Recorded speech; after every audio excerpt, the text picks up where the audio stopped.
How to unblock inspect element on Chromebook. In this tutorial, I'll show you guys how you can do that.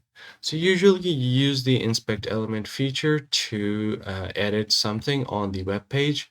From here, as you can see, I'm able to change the HTML code as well as the CSS code here to edit it.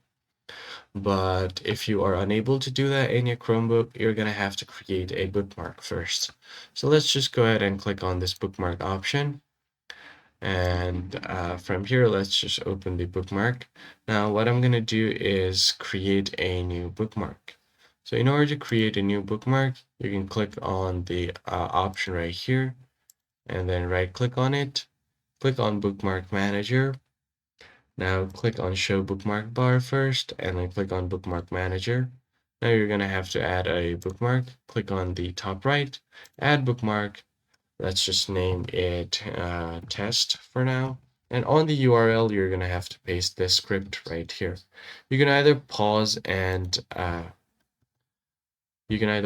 see this, or you could just go ahead and copy and paste it from the description. Now, once you have done that, you can just go ahead and click on the save option, and a new bookmark will be created. So I'm going to go ahead and open up a new tab and search for anything here. And once you search for it, you can enable your bookmark. Right now, I'm not able to do anything here, so I'm not able to add text or anything.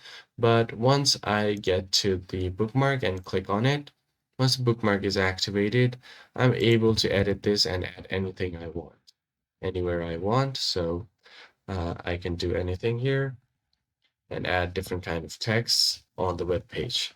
So that is pretty much it, guys. I hope this tutorial was helpful to you, and I'll see you guys on the next one.